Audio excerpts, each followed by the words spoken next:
Muito boa noite a todos, sejam bem-vindos a mais uma edição do programa O País Econômico.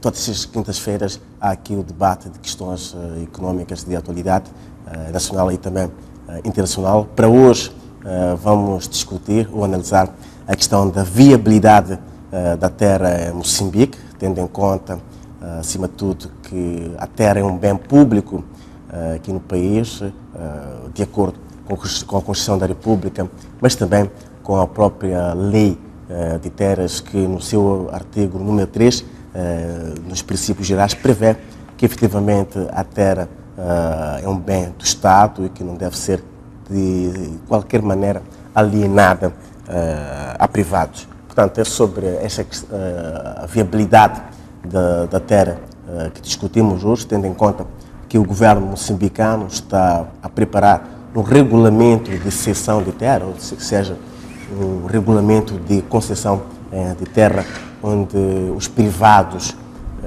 poderão ter o poder de transferir a exploração de parcelas de terra e isso poderá criar alguma viabilidade a essa terra e alguma dinâmica em termos de oportunidades de aproveitamento a essa mesma terra. Para falar sobre este assunto, eu conto aqui nos estúdios com o Diretor Nacional de Economia do Ministério da Cultura, o doutor, neste caso, Raimundo Matula, mas também conto com o economista Ragender de Souza e com o engenheiro ambiental João Carrilho, com quem vamos, na próxima 1h30, debater esta questão que tem que ver com a viabilidade da terra aqui em Moçambique. Eu começo consigo, o Diretor Nacional, neste caso de Economia do Ministério da Cultura, Raimundo Matula, para falar um pouco do espírito que está a nortear este regulamento que está a ser elaborado pelo Governo, com vista a que efetivamente haja a concessão de exploração de terra em Moçambique ou privados tenham poder de, por si, transferir os direitos de uso e aproveitamento de terra, sem, no entanto, transferir o próprio título de propriedade desse doado. Muito obrigado. Bom, o ponto de partida é que temos que olhar para a terra como um bem econômico que é, e diz-se em economia que os principais fatores de produção é a terra, é o capital, podemos adicionar tecnologia. Sendo a terra um bem econômico, nós precisamos de maximizar a utilização desse bem econômico, rentabilizar a utilização desse bem econômico. Mas, como bem dizia, por definição constitucional, a lei é propriedade do Estado. Entretanto, mesmo dentro desse quadro normativo, não estão esgotadas as possibilidades de maximizar a utilização deste bem econômico. Então, a cessão de exploração é uma das vias que permite às pessoas, aos investidores, aos pequenos produtores, aos grandes produtores, aos médios produtores, poder, sem abdicar do seu doado, do seu direito de uso e aproveitamento de terra, poder ceder a sua terra à exploração de outras entidades. E aqui falamos não só a título individual, mas também a nível das próprias comunidades, que podem, tendo o seu doado, poder ceder a exploração da parcela de terra sem transferir o doado para quem queira explorar essa porção de terra. Penso que esta é uma das formas que vale a pena explorar dentro do contexto legal do país para rentabilizarmos cada vez mais a utilização deste bem econômico. Este é o meu termo para não privatizar a terra. Seria esta questão da cessação de exploração de terra. Seria o meu termo para não privatizar a terra, tendo em conta que a própria Constituição da República já prevê efetivamente que a terra é a propriedade do Estado. Mas é meio termo para não chegar lá, é isso? Eu diria que não, porque penso que o enfoque tem que estar mais na rentabilização, mais na utilização racional do ponto de vista económico desta terra e não exatamente a questão da propriedade de quem é esse pedaço de terra. Portanto, não vejo a cessão de exploração como um meio termo de privatização. É uma maneira de explorar o máximo que pudermos este bem económico que temos nas condições legais, nas condições de propriedade atualmente vigentes. Doutora Gênera, esta questão da privatização da terra é uma questão extremamente antiga e que divide vários analistas, quando se trata desta questão, com vários analistas a defender efetivamente que a terra deve ser privatizada, sobretudo porque poderá passar a ser um ativo que pode ser usado, por exemplo, junto da banca e que pode ser um meio de garantia para, por exemplo, para o financiamento. Doutora Jane, como é que olha para esta questão da cessação de exploração da terra, tendo em perspectiva esta questão de ter que se usar efetivamente a terra como um ativo? É verdade que já é um bem, e mesmo sem que esteja privatizada a terra, já é um bem a considerar, mas não seria efetivamente um meio termo quando se fala da não privatização da terra? Muito obrigado pelo convite. Este é um tema candente. Está de volta à ribalta. Este foi um tema dos anos 50, 60. Né? Os países africanos lideraram, os asiáticos e a América Latina liderou este debate sobre terra e privatização de terra. O diretor nacional classificou bem que a terra é um fator de produção. Sendo a terra um fator de produção, acho que a pergunta pertinente a fazer é: nós não produzimos porque a terra não é privada? Acho que esta é a primeira pergunta que nos temos que fazer-nos a nós próprios. A privatização ou não privatização da terra é uma dicotomia falsa.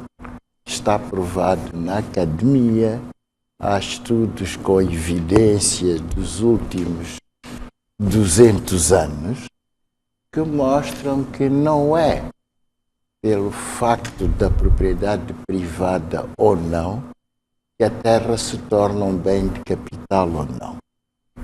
Dito desta maneira, o meu colega diz aí que está-se à procura de transferir o doate individual ou coletivo para quem produz. Mas se nós nos lembrarmos que a lei de terra diz que aquele que não trabalha perde direito ao uso e aproveitamento, então me parece um pouco uma contradição. Portanto, um privado, nacional ou estrangeiro, que tenha um doate e que não cumpra com o plano de exploração e que não esteja a fazer o uso da terra, a própria lei de terra prevê que ele perde o direito. Vai negociar com quem? Ele tem que retornar a terra ao seu dono. Aqui, sobre o dono da terra ser o Estado, como um elemento econômico para a sociedade moçambicana. Nós estamos a falar no geral. Eu trouxe alguns números. Veja que o país tem 3.900.000 pequenos produtores. 3.900.000. O dito empresário médio e pequeno são 4.900. O grande empresário que usa trator são 202.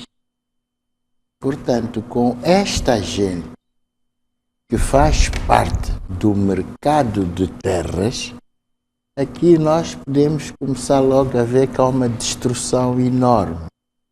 Temos um mundo de 3 milhões com pequenas explorações, temos 4.900 agricultores que têm entre 10 a menos de 100 hectares e temos aquele que tem menos de 1.000 hectares, 202. Com estes números, eu preciso de introduzir um outro número. Destes 3 milhões, mais de 90%, o seu grau máximo de instrução é o primeiro ciclo. Portanto, está a ver, nós temos terra, que é um bem, está distribuído desta maneira e depois vamos ver quem são os utilizadores. A grande maioria não sabe ler nem escrever. Estas pessoas como vão participar no mercado de terras? Estas pessoas, que é a maioria, como é que vai ter acesso ao banco? Vai pôr o dedo para ter direito ao crédito? Então já pode ver esta minha introdução, que no fundo o que eu quero dizer é que este debate tem que ser mais profundo, porque o pressuposto está errado. O pressuposto de puxar para que o título de aproveitamento, já reparou que no seu fundamento não bate. Porque a lei de terra diz que quem tem terra e que não a usa, perde o direito e usa aproveitamento. Não vai negociar com ninguém, perde o direito. Mas a lei também diz que o setor familiar, o pequeno produtor, tem o direito e usa aproveitamento. Com estas constatações, doutor, o que é que sugere? Sugere que haja um recuo ou que haja um aprofundamento? Não, é preciso haver um aprofundamento mais técnico. Neste aprofundamento mais técnico, é preciso ir ver quais são os fatores reais que impedem a produção agrícola.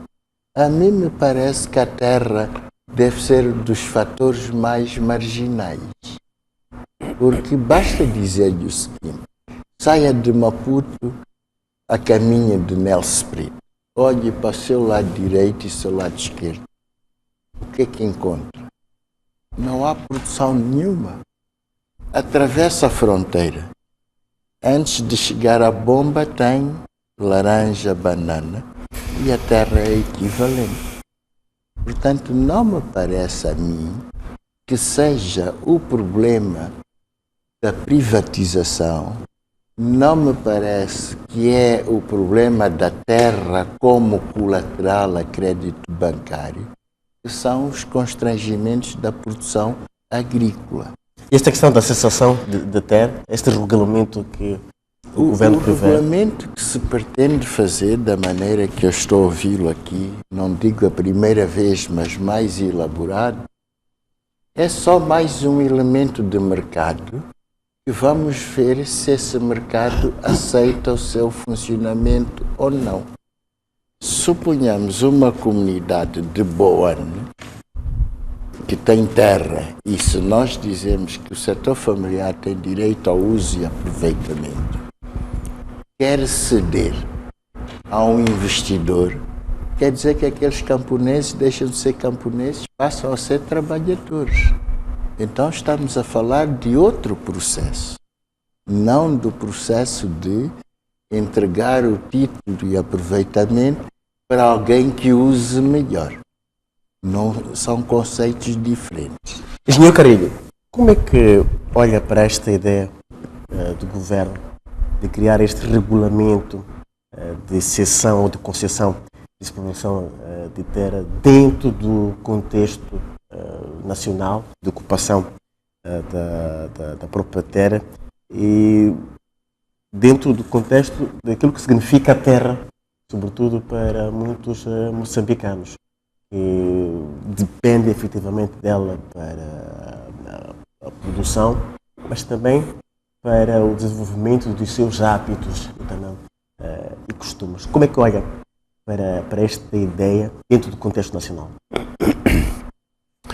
Obrigado pelo convite que me foi feito.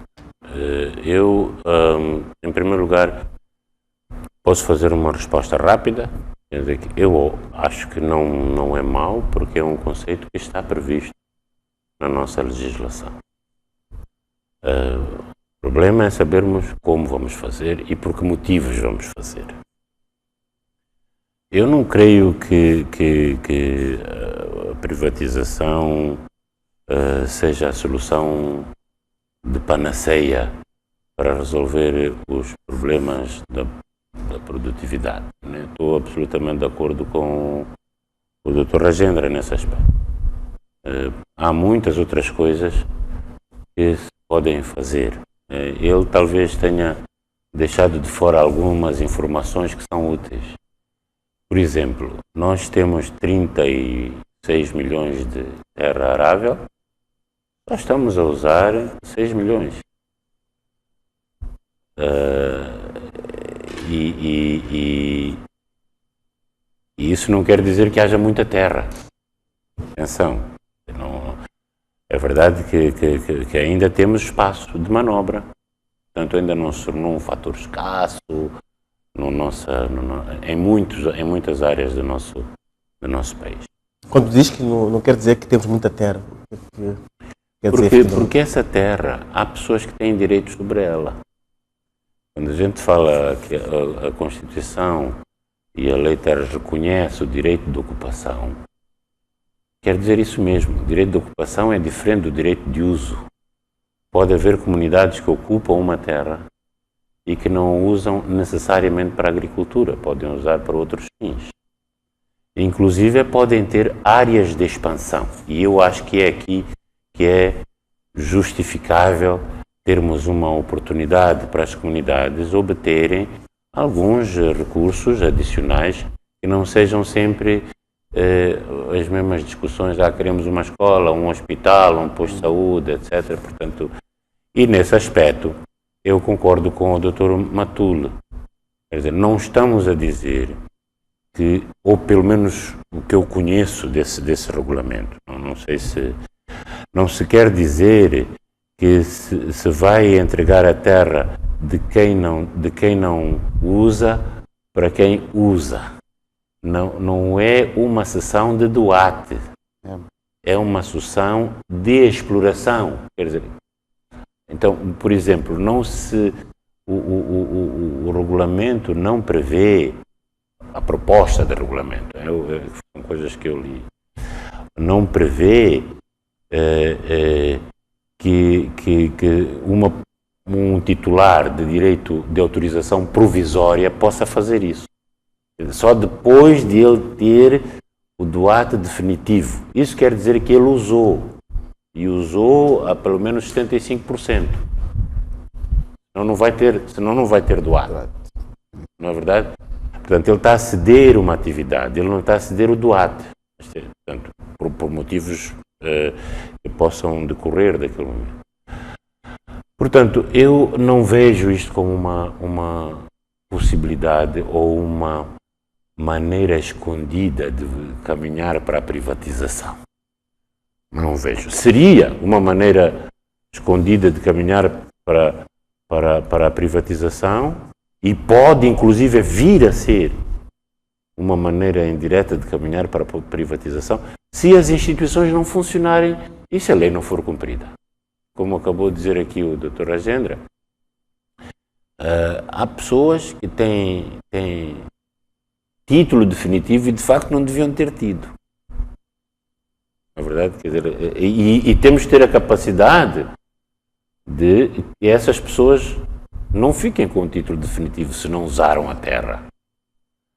Então, isso, se abre a possibilidade do título provisório, então isto é como diz o Dr. Rajendra, isto fica um mercado absolutamente distorcido, quer dizer, outras coisas passam a ter valor como as influências para obter os terreninhos, Imagine se o Dr. Matula diz que amanhã vamos aprovar o regulamento e isso abrange todas as pessoas. Amanhã há uma corrida até às terras. Na verdade. Penso que não é esse o objetivo. E não sendo esse, se nós formos capazes de reforçar a capacidade de fiscalização do Estado, se formos capazes de sermos mais cuidadosos a dar títulos às pessoas que vêm e pedem 1 milhão de hectares, a gente não consegue às vezes tratar de 30 mil hectares e a gente dá título. Este é o problema. Se nós formos capazes de eliminar essas possibilidades e cumprirmos devidamente a lei e darmos essa possibilidade às comunidades também de poderem beneficiar de um direito que é seu, que já está reconhecido na Constituição e não precisam de usar imediatamente, por que não? Por que não? O mal é se vai tirar a terra às pessoas que têm direito sobre ela. Isso é que é mau. Doutor Matula, eu volto para si, sobretudo para perceber se há de facto uma constatação, por exemplo, do Ministério da Agricultura, de que efetivamente com esta cessação, com este regulamento de cessão de exploração de terra, teremos uma situação de um aproveitamento maior em termos de produtividade do setor agrícola, por exemplo, caso isso aconteça, e até que ponto é que há uma necessidade por parte do setor privado, nesse caso da CTA e outras organizações, para que efetivamente haja essa sensação de ter esta concessão de exploração de terra entre privados. Até que ponto existe essa necessidade? Bom, o ponto de partida e há que esclarecer isto do engenheiro Carrilho, bem explicou, é que esta modalidade de acesso a este recurso não é no âmbito da transmissão do DUAT. Do DUAT, sim. Um exemplo é como eu referi, eu tenho 5.000 hectares de terra, explorei por hipótese 4.000, por qualquer motivo não estou a conseguir explorar os restantes 1.000. Tenho DUAT. O que o regulamento pretende é isto, eu posso ceder a exploração dos 1.000 hectares e eu mantenho a posse do DUAT. Eu não transmito o DUAT. Mas também também posso transmitir a exploração dos 5.000 hectares. De acordo com o regulamento, ou tem que ser apenas uma parcela? A transmissão do meu DUAT, se eu quiser transmitir o DUAT a uma terceira entidade, eu tenho que devolver primeiro a terra ao dono, que é o Estado. Mas eu falo da transmissão de exploração ou da cessão de exploração, nesse caso da terra. Não falo da transmissão do direito de uso e aproveitamento da terra. No sentido de que eu tenho 5.000 hectares, como deu o exemplo. Eu posso dar integralmente os 5.000 hectares em termos de exploração a um outro privado que esteja interessado. A ideia não é essa. E a ideia fundamentalmente é direcionada para, dentre outras coisas, abrir mais uma janela de oportunidade de acesso à exploração da terra. Porque, como a doutora Rajendra dizia, se a terra está ociosa e eu não estou a usá-la, há mecanismos legais para essa terra reverter ao Estado, que é o dono. Eu não estou a usá-la, não é? Mas, por exemplo, uma determinada comunidade, e aqui tenho que concordar com o engenheiro Carrilho, o primeiro passo é que nós temos que conceder, em primeiro lugar, o DUAT às pessoas de ocupação de boa-fé, temos que atribuir DUATs às comunidades. Se esta comunidade está a explorar uma parcela dessa terra e não está a explorar outra, o que o regulamento pretende dizer é que ela pode negociar a exploração da parcela que não está a utilizar. Este é que é o sentido. Portanto, não se vai avançar, por exemplo, a aprovação desse regulamento sem que as comunidades tenham os DUATs, ou nem por isso? ponto é que, reconhecendo que a ocupação de boa-fé é protegida por lei, um instrumento de segurança dessa comunidade é que ela tenha o DUAT.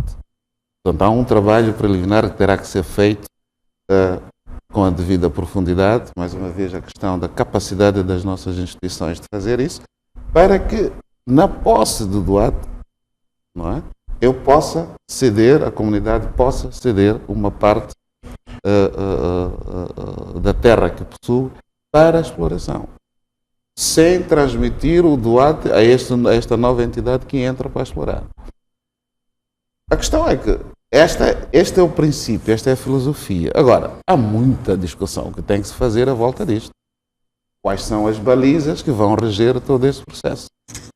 Quais são as capacidades institucionais, se calhar adicionais, que têm que ser criadas para gerir esta nova situação? E quais são estas balizas que serão criadas no sentido de gerir essa nova situação? O regulamento tem que prever estas balizas. Tem que prever as balizas desse processo. Neste momento é um simples projeto de regulamento, ainda não chegamos à fase sequer de regulamento. Está na mesa, está a ser discutido para que, tanto quanto possível, sejam definidas essas balizas o mais consensuais possível. Quais são os termos e condições dessa sessão de exploração? É isto que fundamentalmente está-se a debater a diversos níveis. Portanto, não há neste momento uma definição acabada desses termos e condições. Portanto, ainda não há uma previsão em termos de quanto tempo, por exemplo, é que poderá acontecer uma concessão ou cessão, neste caso, de exploração de terra. Ainda não há previsão. Por exemplo, eu tenho 5.000 hectares e pretendo conceder, neste caso, qualquer coisa como 1.000 hectares. Não se prevê, ainda não há previsão em termos de anos em que eu posso... Ainda não está definido. Não está definido. É o tipo de coisas exatamente que está em discussão. Uma hipótese pode ser, por exemplo, ir para o limite máximo dos 50 anos que eu tenho o direito de possuir o DUAT. Pode ser um período menor que esse. Portanto, é esse tipo de discussão que neste momento está a acontecer aos diversos níveis, envolvendo as mais diversas sensibilidades à volta do assunto. Fala-se do mercado de arrendamento de terra, que poderá surgir com esta questão de regulamento, de cessão de terra. Até que ponto é que este mercado de arrendamento vai funcionar? Vamos ter terra a ser arrendada apenas para a agricultura? Ou, por exemplo, teremos terra a ser arrendada para a construção de infraestruturas, como, por exemplo, quem tenha, por exemplo, um projeto imobiliário, se for o caso, pode aceder a este mecanismo que este regulamento vai prever? Neste momento, a discussão que nós estamos a travar é em relação ao setor agrário. Portanto, é a seção de exploração de terra para a produção agrícola, para a pecuária, para a exploração florestal. Não estamos a olhar exatamente para a terra no sentido de incluir a parte de negócio imobiliário. O nosso foco neste momento é em relação ao setor agrário. A produção agrícola. Falando em produção agrícola, doutora Agenda, disse que muitas das vezes não é o fato de a terra ser privada ou do Estado, que a terra é pouco ou menos, ou mais, nesse caso, produtiva. Quais seriam os mecanismos de viabilizar a terra em Moçambique, tendo em conta o contexto em que está a ser usada neste momento, onde grande parte desta terra está a ser utilizada por pequenos agricultores ou camponeses que vivem em zonas rurais destes países? Como é que efetivamente se pode viabilizar esta terra? Bom, deixe-me aqui, deixe-me clarificar aqui um conceito. Falou em mercado de terra. Eu sei que o que tem em mente são as terras urbanas ou pré-urbanas. Quer fazer a sua casa, cobram de 50 mil ou 60 mil. Deixe-me só dizer que isso não é mercado de terra, porque a procura está manifesta e a oferta está distorcida. A oferta das terras urbanas tem que ir ao secretário do bairro, ou o secretário é que lhe dá a terra. Isso não é mercado, não é? É um funcionário ou uma estrutura que tem caráter monopolista, senão ele não é mais ninguém que lhe cede a terra. Então nós não estamos perante um mercado de terras.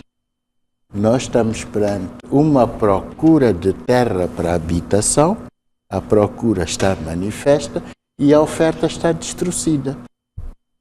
Porque, por um lado, deveria ser o Estado a ter os talhões e os talhões estarem no mercado, não é? Há 500 talhões, há 900 mil e para a procura e oferta marcar-se o preço.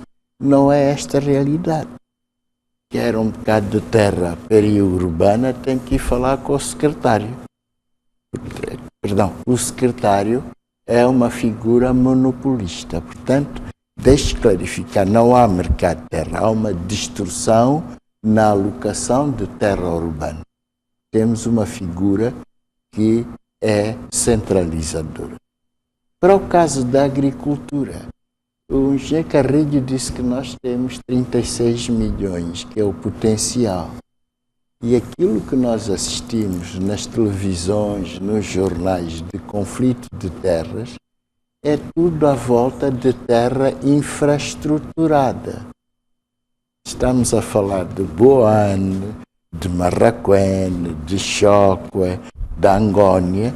São terras infraestruturadas deixadas pelo colono.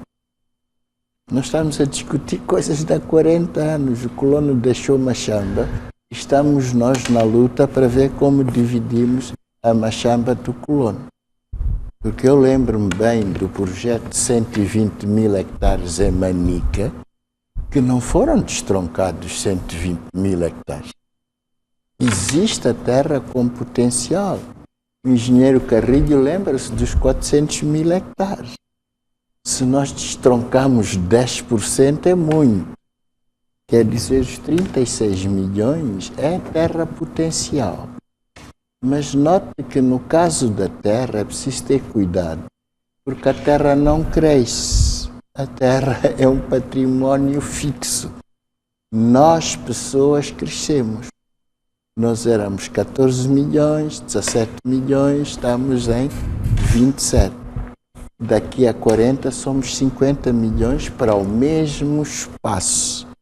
Então, por esta razão, por a terra ser um património fixo que não aumenta, e todos sabemos que a população aumenta, é que desde já nós temos que criar instituições e regulamentação para acomodar a geração que vem.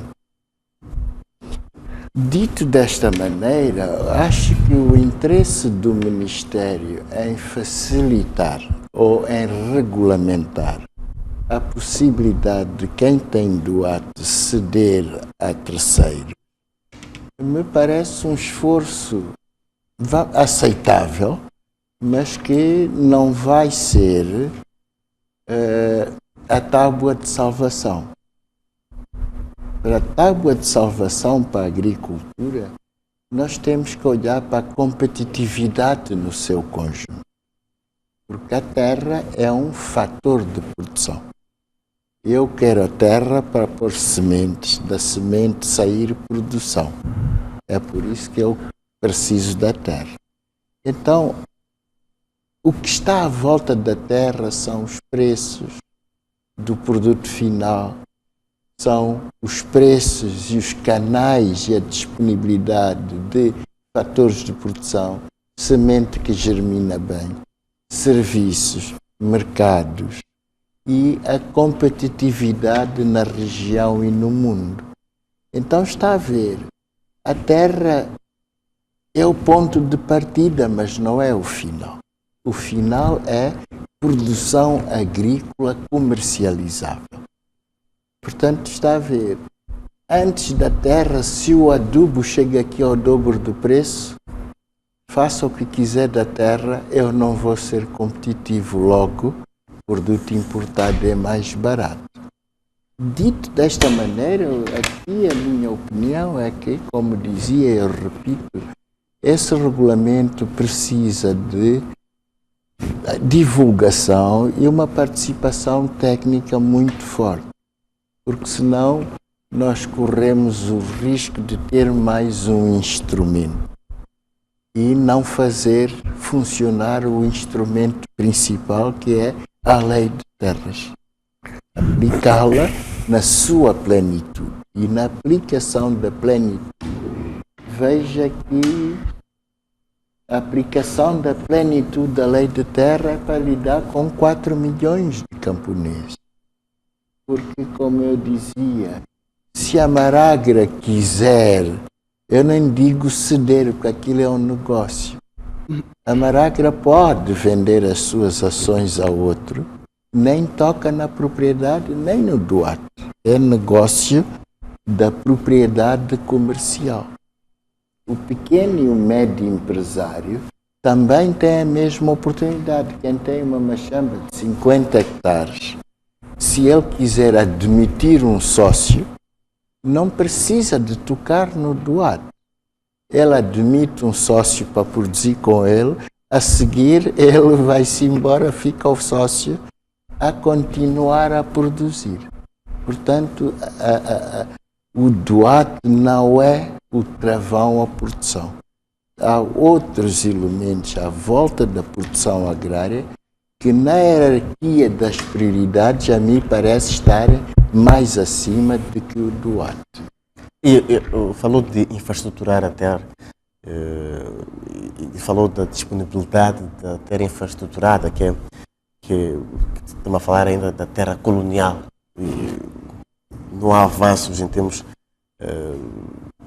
cronológicos e também em termos de expansão, em termos dessa terra infraestruturada. O caminho seria infraestruturar mais terra, com vista que realmente haja maior competitividade, maior produtividade. Note, eu quando falo na terra colonial eu brinco um pouco porque eu conheço o choque de raiz. Eu conheço o choque, entre aspas, como a palma da mão, de Chilembena até outra ponta. E logo a seguir a independência nós expandimos o regadio. Aumentou-se o regadio, aumentou-se o canal. Portanto, do que já existia fez-se mais alguma coisa. Agora faço-lhe o convite, passe lá pelo choque, entre Chilembena e vá até a aldeia da barragem. Não? Portanto, está a ver, só para aquele choque que ali está, ele não está a ser usado. Não está a ser usado. Portanto, nós temos que procurar primeiro fazer o choque funcionar na sua plenitude. Ela funcionar na sua plenitude, nos mecanismos económicos adequados. Eu não quero crer que o tomate sul-africano competisse connosco. Já nem falo em importação. Como está perto do mercado, a produzir em pleno e pode produzir durante todo o ano, a Choca Maputo é muito mais perto do que Joanesburgo Maputo. Só o fator transporte faria com que o nosso tomate, ele próprio, pelas leis económicas, fosse competitivo. O outro exemplo que eu lhe posso dar é a Baixa de Marraquém. Está aqui a menos de 30 quilómetros, não é? Que é uma baixa propícia para vegetais. Então, aquela baixa a produzir na sua plenitude, o mercado a menos de 10 quilómetros, a cebola da África Sul não teria mercado, nem era preciso intervenção do Estado. A ligação disto com o problema das terras e do doate é exatamente esse. É porque que as terras de Marraquém não estão a produzir. E procurar primeiro resolver os problemas ligados à produção. E nesses problemas ligados à produção é a competitividade. Essa competitividade passa por ter um mercado de insumos. Se for a Marraquena, não vai apanhar a loja de sementes. E se apanhar, deve ser pequenina. Não tem serviços de mecanização, por exemplo. Não tem serviços comerciais de recolha da produção, de pequeno para fazer grande, grande e trazer para o mercado. Portanto, estes serviços, para mim, na hierarquia das prioridades, são aquilo que devíamos atacar, embora eu concorde em simultâneo, eu não estou a dizer para separar o regulamento, estou a dizer, em simultâneo ao regulamento, ataquemos aquilo que tem efeito imediato, que sabemos que o seu efeito sobre a produção é direto. Engenheiro Carrego, eu volto para si, sobretudo porque concorda que o regulamento deverá trazer alguma dinâmica ou facilidade naquilo que seria o acesso à terra, com vista a que efetivamente haja uma produção e produtividade, quando se fala do setor agrícola. Acha que por si só este regulamento resolve o problema ou há outras questões que devem efetivamente ser tomadas em consideração? Claro que o regulamento sozinho não resolve as coisas, mas também não há nenhuma coisa que sozinha resolve. Assim, não é por facto de você importar sementes que resolve. Depois vai procurar saber onde é que está o capital e depois chega à procura de capital, também a taxa de juros não serve. Quer dizer, não há nenhuma medida que seja aquilo que se chama bala de prata, aquilo que resolve tudo. Não há isso, não há panaceias. Como diz o engenheiro, o doutor Rajendra, essa coisa, como ele até disse assim, isso não é a coisa que resolve tudo. Não, portanto, não resolve tudo. O que eu quero dizer é que há alguns aspectos que interessa referir. Por exemplo, a terra é propriedade do Estado, não é assim? Na Constituição está escrito de uma maneira, na lei de terra está escrito de outra. A Constituição não proíbe o arrendamento, a lei de terras proíbe. Afinal, qual é que vale mais? É a Constituição ou é a lei de terra? Isto é só um pequeno exemplo. E há outros exemplos. Por exemplo, a lei diz que se você não usa durante 2 anos a terra, se for estrangeiro, ou 5 anos, se for nacional, você não tem direito ao título definitivo. Mas eu aposto que vai encontrar muitos títulos definitivos, não é? De muitas áreas, como estava a dizer, creio que foi o Dr. Rajendra que falou, quando se vai aqui pela estrada só se vê muros, não é? A gente tem que... Portanto, eu penso que, primeiro, há um equívoco a dizer que isto não tem sido discutido. Isto está a ser discutido há pelo menos 2 anos no Fórum de Consulta de Terras. O Fórum de Consulta de Terras são mais de 100 pessoas de todas as... às vezes 200 pessoas de todas as províncias, dos vários níveis, de vários quadrantes que estudam. Portanto, não é verdade que foi uma coisa que o Ministério resolveu fazer sem consultar. Eu tenho conhecimento porque fui uma das pessoas consultadas, digamos assim. Se calhar privilegiada, não é? Como lhe estou a dizer, estive numa sala com dezenas e dezenas de pessoas a falarem sobre isto. E todas preocupadas, com as mesmas preocupações que têm. Quais são as balizas disto?